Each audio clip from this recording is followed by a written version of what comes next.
Hey guys, Knight here again. Today we're going to be looking at Shadowpelt and do a complete boss guide, their location, and how to beat them. First, we're going to go to the Whistler's Mall, the Kispik Klein, in the Terminus Range region, which is the mountainy region in the top right of the map. You're going to have to go through the cave system, defeating several manglers on the way there, and depending on the difficulty, there might be some higher level ones there. Okay. Let's do a complete overview of Shadowpelt.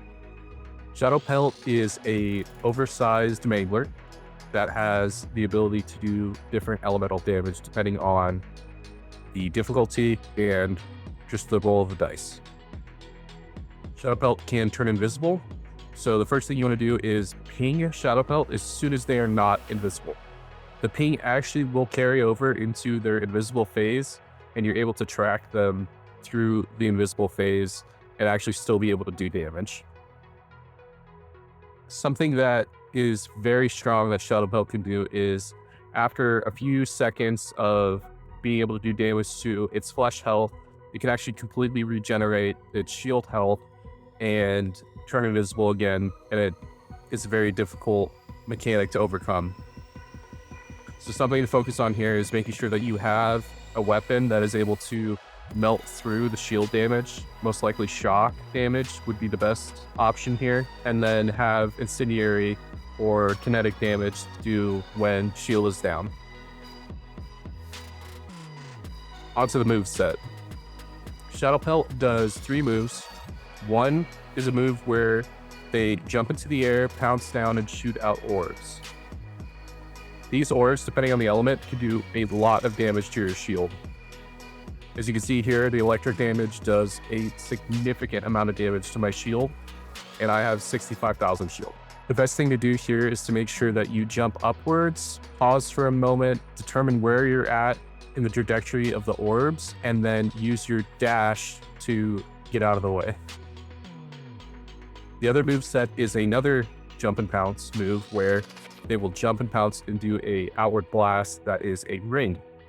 This one doesn't do as much damage, but all you need to do is jump over the ring or get back far enough that the blast won't hit you. Another move while they're invisible that they do is similar to the tail attack that they do when they are not invisible, which is where they will throw a projectile at you. This time, it's one of the elemental orbs that's going to be coming at you, so keep an eye out when you see it charging up above them. It's going to be logged in an arc at you. Once you've removed Shadowpelt's shield, they will do pouncing attacks at you that don't have any elemental damage, and they'll also do a tail move that manglers do that'll shoot projectiles at you. Now we'll look at the different difficulties and how much changes over those. For the base difficulties with hard, you can see that just one shot from a level 50 gun takes out the majority of the shield, even when it's very weak to shield. And we can easily just chunk away at the health at that point. If you are fighting Shadowpelt on hard difficulty or lower, just really focus on dodging those attacks and punishing when the shield is down. And another tip is the ice area to the right that is slightly elevated. You can actually use that to sometimes stop the orbs from traveling all the way back to the wall. Now we're going to look at the end game's Ultimate Vault Hunter modes. Start off with number 1. You can still see that we're still taking a significant chunk out of the health here, and we're doing decent on the flesh health, but the shield health, we're still doing a decent amount. It's not as high as the flesh health, but you can start to see that we are slowing down just a little bit right off the bat with Ultimate Vault Hunter 1. All right, moving over to Ultimate Vault Hunter 2, we can see that right off this first hit, it is a lot less damage. It's still a decent amount of damage, but it's just not keeping up as much. This is a 200% increase in health for enemies. All right, moving on to Ultimate Vault Hunter level 3. Here we can see that we're still doing a decent chunk of damage, especially when we have some of our abilities activated, but you see when we were doing these flesh damages, they're not keeping up again. But also on top of all of this, we're taking a 16% increase in damage at this point. So this is where it starts to pile up. So we really need to be mindful of where we're positioning ourselves, avoiding these attacks, but we can definitely beat Shadowpelt. All right, now we're on Ultimate Vault Hunter level 4. Right off the bat, look at the damage that's happening now off of this attack. It is taking out chunks, but we're no longer getting like a quarter of the chunk anymore. We're probably doing about an 1/8 to a 10th on the shield. There's a lot less shield health than there is flesh health. So with the increase of 300% to the health and the 18% increase to the damage, we need to make sure that we're really paying attention to what attack is coming next and not getting put in any corners, and periodically taking out the smaller manglers, as they will also remove a decent chunk of your health at this point. We are now on Ultimate Vault Hunter level 5, and the damage difference is pretty significant now.